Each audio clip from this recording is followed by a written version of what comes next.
Le doy la bienvenida en el estudio del Financiero Televisión a María Larriba, controladora de tráfico aéreo. De hecho, la primera mujer controladora de tráfico aéreo del país. Ya hemos tenido el gusto de platicar con ella en otras ocasiones. Gracias por estar aquí, María. Gracias a ustedes, a la orden. Y hay muchos temas del sector aéreo Correcto. que no necesariamente representan buenas noticias. Déjame empezar con el tema de hoy. El tema de hoy, lo dimos a conocer hace un rato, es la aprobación en la Cámara de Diputados de la Ley de Protección del Espacio Aéreo Mexicano, que ahora irá al Senado para su discusión y probable aprobación.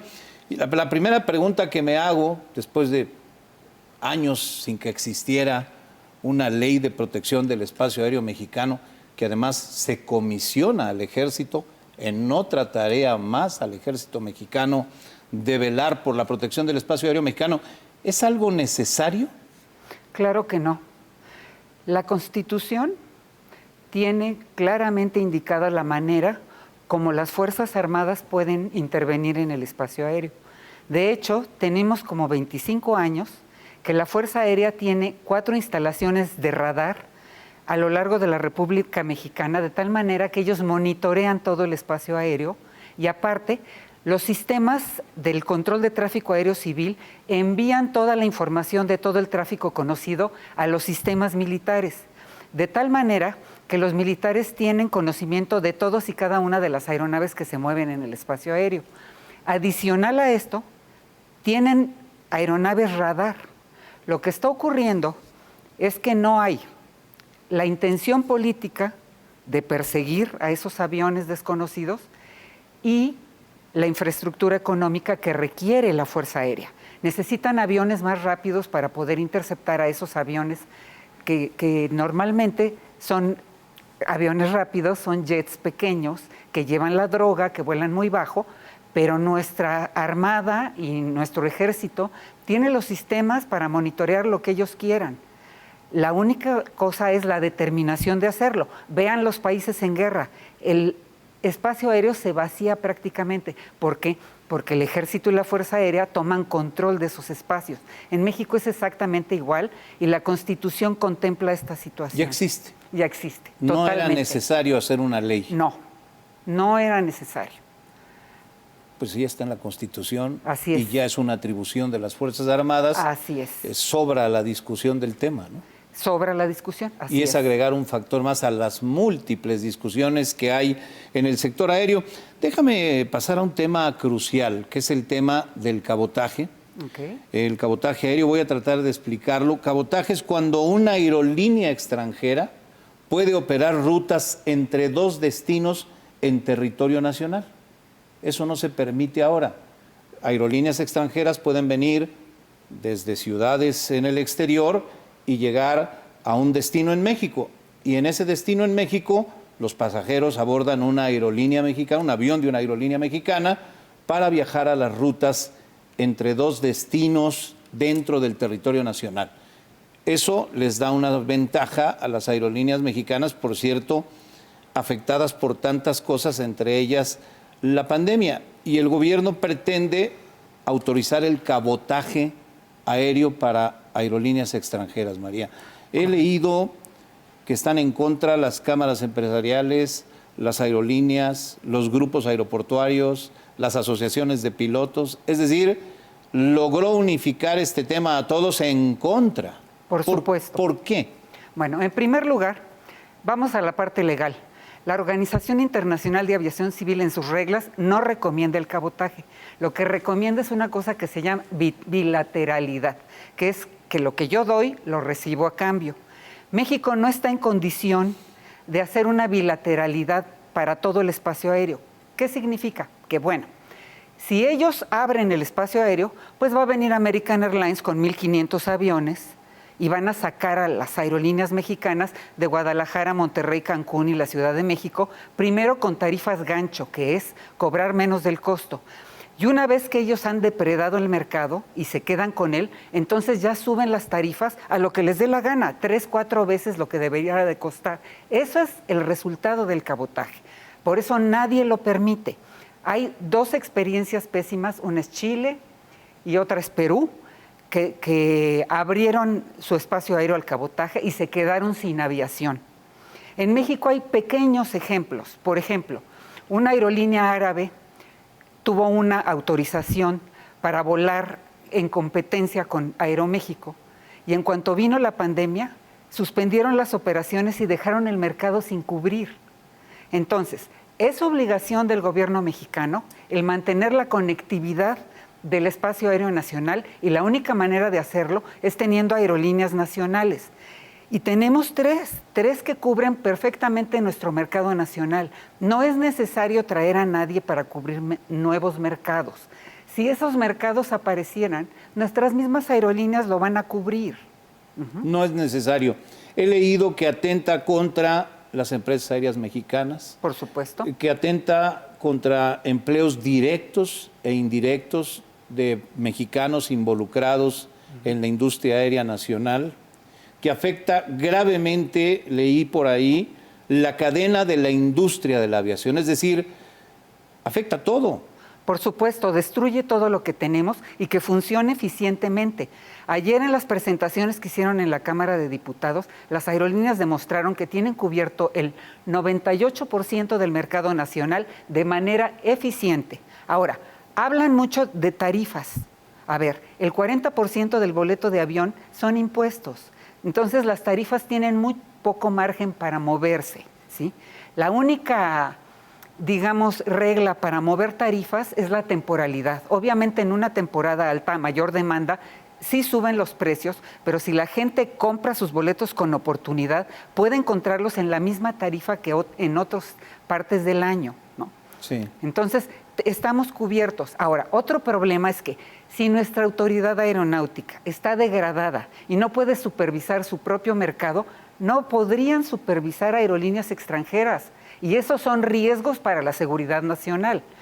La gente ya se le olvidó, pero hubo un escándalo de un avión iraní que estuvo en Querétaro, que pasó por Santa Lucía y que terminó en un país sudamericano y que los americanos están pidiendo que se extradite el avión con todos los tripulantes que son iraníes.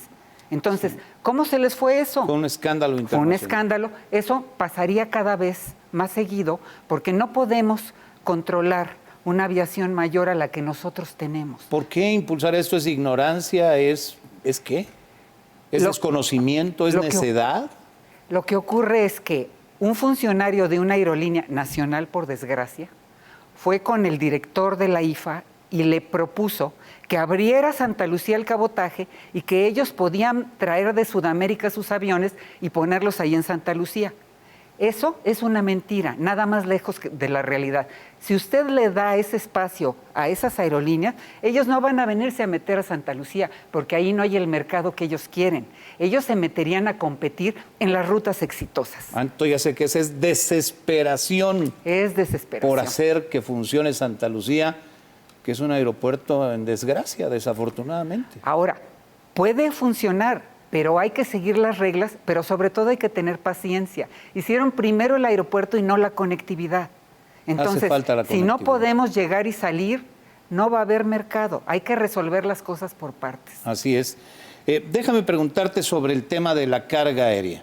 Va a salir del Aeropuerto Internacional de la Ciudad de México y tengo dos preguntas concretas. ¿Tiene sentido esto? Esa es la primera. La segunda, ¿se está haciendo de forma adecuada? Bueno, para mí no tiene sentido. ¿Por qué? Porque es el 3% de las operaciones de la ICM, en primer lugar. No le va a quitar una enorme carga de operación. En segundo lugar, la operación de la carga es nocturna, es de 12 de la noche a 5 de la mañana. Y los espacios en el aeropuerto destinados a la carga están totalmente separados de donde llegan los pasajeros. O sea, a los pasajeros no les afecta en ningún sentido la operación de la carga. Por otro lado, la estructura ya está resuelta al 100%. De tal manera que quien vaya a Santa Lucía tiene que ir, ver qué estructura hay, qué estructura requiere y si la administración del aeropuerto tiene la capacidad de resolver lo que las aerolíneas están pidiendo. Pero hay un problema muy grave, la legalidad. Resulta que los aeropuertos cargueros tienen certificación también.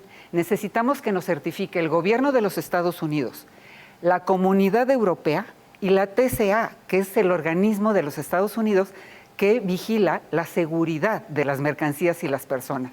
Sin esas certificaciones, las aerolíneas están corriendo riesgos al migrar para allá.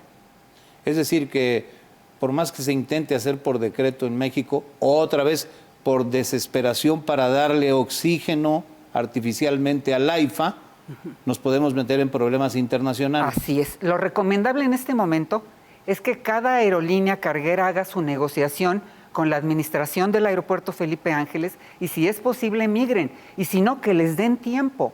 La otra cuestión es que una mudanza así cuesta mucho dinero.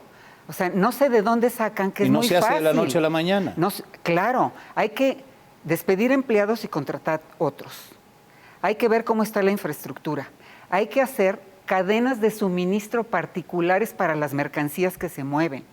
Y tengo otra duda, si no hay conectividad terrestre para los pasajeros, menos para la carga. ¿Quién nos va a garantizar que no se van a robar la carga? Saliendo del Felipe Ángeles a la siguiente cadena de distribución. Ese es un tema importante. Un gran desconocimiento de la industria aérea. Así es. Tanto en la faceta de transporte de personas como de mercancías. Claro. Eso es lo que nos está llevando a esto. Y bueno, por eso no recuperamos el nivel en la categoría 1 que tan empeñado está ahora el gobierno en recuperar. Ya se corrió el tiempo, se han pasado los meses y hay intención del gobierno. Entiendo que la autoridad de la Secretaría de Comunicaciones está muy empeñada en ello, pero no se ve para cuándo. Claro, no se ve para cuándo, porque no planean, solo reaccionan. Cuando el subdirector de la IATA, que representa a todas las aerolíneas, explicó lo de la carga, nuestro presidente se enojó y lo insultó y dijo que seguro estaba confabulado con los de Texcoco. Eso es reaccionar. No es lo que necesitamos. Necesitamos regresar al orden y seguir las reglas. La Agencia Federal de Aviación de los Estados Unidos ha estado viniendo y pacientemente han venido a hacer las inspecciones. Lo que sucede es que tenemos que destinar el personal, la capacitación del mismo y el presupuesto para poder recuperar la categoría 1. Ahora, lo que hay que entender es, ¿qué quieren? ¿Que funcione la IFE? Que recuperen la categoría 1. ¿Qué quieren? ¿Que haya más competitividad? Que recuperemos la categoría 1. Aparte, las aerolíneas nacionales han perdido muchísimo dinero y nadie los ha apoyado. En la pandemia, todos los gobiernos apoyaron a sus aerolíneas, todos. Después de la pandemia, vino el rediseño de espacio aéreo, que por lo menos le da 40 millas de vuelo a cada aeronave. Esos son costos para las aerolíneas.